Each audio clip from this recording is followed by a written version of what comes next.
Steve Vetrano back here. We're going to talk today about the Posse Comitatus Act, which has come up in the news because President Trump wants to send troops to Chicago and some in New Orleans, which most people don't know. He's already got troops on the ground in Washington, D.C. And the question is this legal or not legal? There is a Posse Comitatus Act, which I'm very familiar with for all my time being in the military, especially being in the National Guard.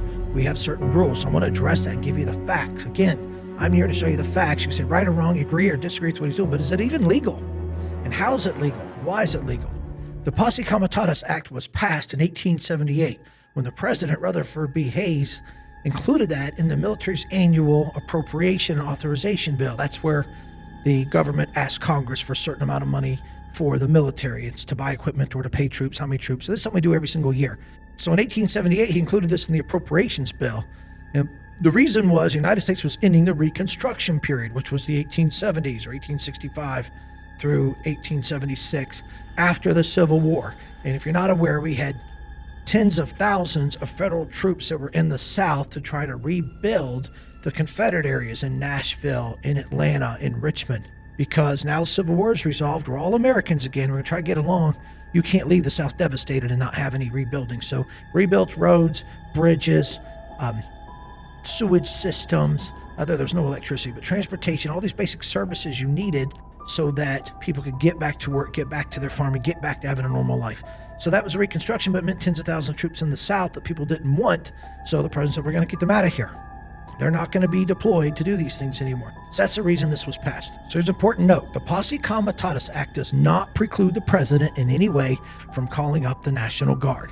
It does not. He has that power. He's always had that power. Now, the question is, what are the military, the soldiers, supposed to do? The purpose of the Posse Comitatus Act was to separate civilian and law enforcement duties from the military. So the military is not authorized to do searches, or not authorized to do seizures, or not authorized to do arrests. That's a fact. That's not debatable. Okay, so the important part is how are they used? So he can call them up. He can deploy them anywhere in the nation he wants to. Anytime he wants to deploy them anywhere in the United States. So as I mentioned, there are certain reasons, there's two that are outlined explicitly, that the president can use to send troops, federalize them. That's what's called Title 10, to send them to some part of the United States. Number one is emergencies, and number two is counter-drug operations. Okay, but you have to separate combat trained, and this is in the law, combat trained personnel from escalating conflicts by arresting or seizing American citizens on American soil. They can't do that. They have to do these support roles.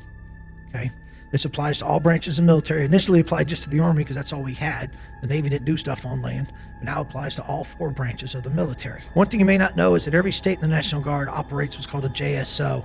That's a joint support surveillance operation. That's counter-drug people from the federal and local level with National Guard troops. We've done that for decades as far as I know. So that is part of this authorization. So you can send armed troops to go in to do these counter-drug things. Something else you should be aware of. You've seen this before, and it just was a different context. We sent federal troops to Hurricane Andrew or to Hurricane Katrina. They also could go to other emergency events. There are national security events which are augmented by the National Guard. That's a special term for big things like a Super Bowl, or where I was from, the Kentucky Derby. Those are national security events, big crowds, important people, so you use the National Guard there. Again, this has always happened, and you don't really notice it or see it, but this has always gone on. So the blurry part of all of this is what constitutes an emergency. Typically, it's when the local authorities are overwhelmed or overtasked, like rebuilding after a hurricane or securing the Super Bowl. You can't take City of Baltimore police and have them block all these roads, do all this, do their counter sniper activities, search on it. It's just too much for somebody. So that's when the feds are able to come in, or the president can deploy National Guard soldiers to do that. So again, what makes it an emergency? So the president, and his justification for sending troops in Washington, D.C. is saying it's an emergency because there are too many people being killed and it's unsafe. And realistically, this did happen after a few staffers in the White House or in Doge were attacked, their carjacked, because Washington, D.C. honestly is a rough town. But it's equal opportunity that everybody gets jacked up by the crime rate there. But when it affects somebody in the White House, then you get the president showing up saying we got to do something about that. So is it an emergency? Is it an emergency to protect life or personal property? Maybe. This is why it becomes a court case. You may call it emergency. Somebody else says that's just normal life. You've got the mayor of Washington, D.C. said we welcome the National Guard's troops. The police chief in Washington, D.C. said we don't want the National Guard troops here. So they can't even decide with the same city government whether they want them or not. So let's look at Chicago. Is that an emergency? It was last weekend. I think there was 35 or 37 people killed in shootings over Labor Day weekend. 35 people that were injured in shootings and 7 that were killed. That's a lot. 35 people shot or injured plus 7 more. Killed over 40 people in one weekend. Is that a national emergency or is that an emergency for that city? There's a way to argue that it is. But remember, it's emergencies but also counter-drug was the only other exception to this Posse Comitatus rule. If you say or prove that these are drug-related, gang-related activities that's causing it, and you kind of got to say the president's allowed to send troops in there, like it or not. They are stopping drug stuff and what could be emergency to protect human life. So when you deploy the National Guard, typically unarmed troops, what can they do? They're there to support the civil authorities, local authorities, and also federal authorities. So if they're going to go do some immigration raid with ICE or some FBI raid or ATF actions, military can be there to support them. So what are they able to do? First is they provide intelligence. They have intel resources. It may be drones, it may be cameras, maybe walking around in a crowd. That is helpful. So National Guard troops, unarmed, could walk around, see what's going on and say, hey, looks like somebody's getting riled up over here. There may be a protest or riot.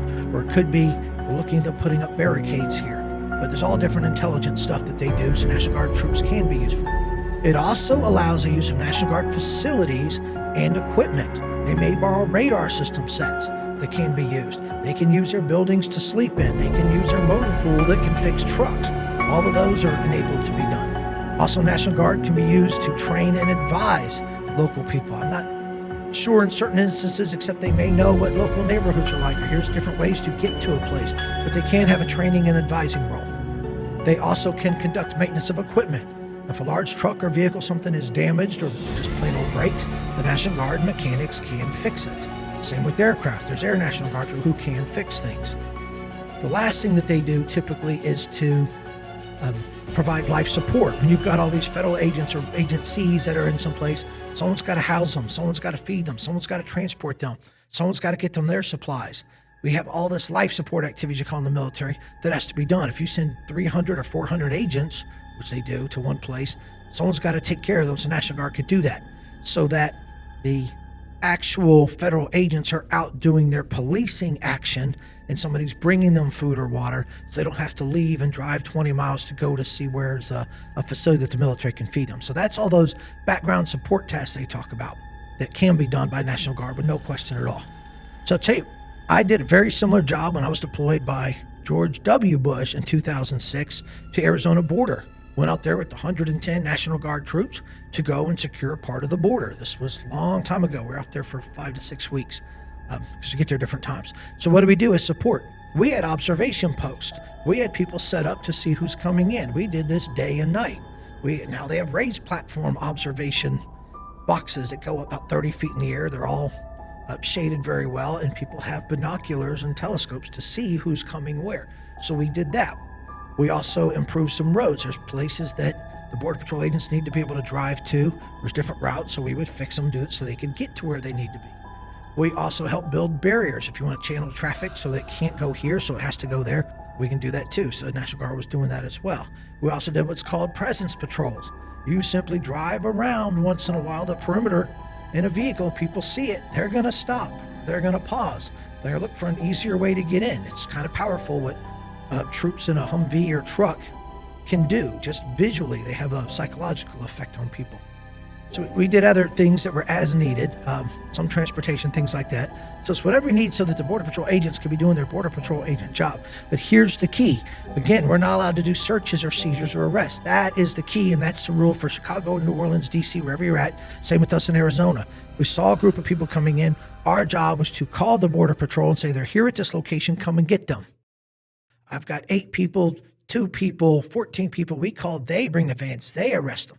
They zip tie them. We do not, because that is illegal under Posse Comitatus. But can we be there and help and direct them? I think that's quite good parallel to what the president wants to do in Washington and Chicago and New Orleans. One other thing, just for interesting, if there's ever a chemical biological or nuclear attack, detonation, or terrorist attack in the United States. All these rules change, and the military can be used in any way the president wants they can do. You're containing people, you're moving people, you're arresting people. So it's just an interesting tidbit. And in my previous time, a couple years ago, and before that, I've done some of the planning for these things. What happens if this type of event happens here? What can the soldiers do or not do? So that is an interesting exemption, just want to bring up. So we got 2 questions to answer.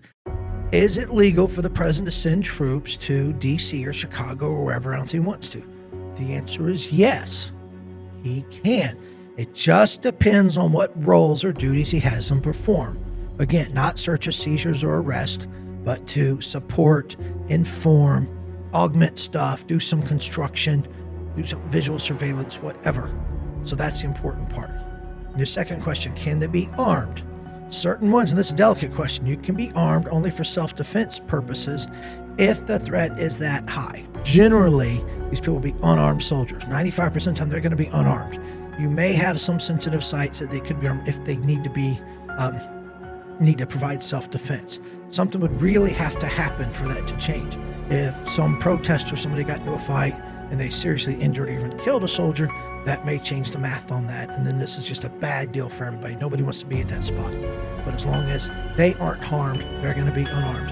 Last thing I want to give you is one real-world example. When there were protests 10 years ago, 12 years ago in St. Louis, after the young black man was killed by the police, they had these protests out there. They had 2 soldiers that were called in the National Guard because the police couldn't handle it for 5 days. They bring in the National Guard, and there was video showing these 2 young soldiers, both 19 or 20 years old, standing in front of a liquor store to guard the liquor store from looting. And there's a crowd of about 200 people that's trying to get in this liquor store. And these 2 kids are standing there in uniform. They're unarmed, and they're saying, we're supposed to guard it. And some of the adults in the group said, why are you here? So we're just supposed to guard it. They sent us to do this. They said, but we want to break in. He says, we're supposed to guard it. These people had enough, it was beautiful. These people had enough respect for the soldiers. They said, you know what?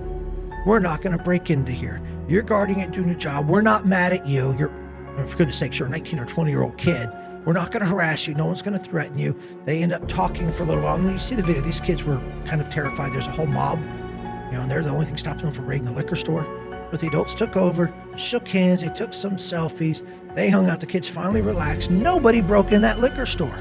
Nobody hurt those troops. That's part of the value of having these National Guard troops, because people respect them generally, and they were actually able to de-escalate the conflict going on there just by their presence.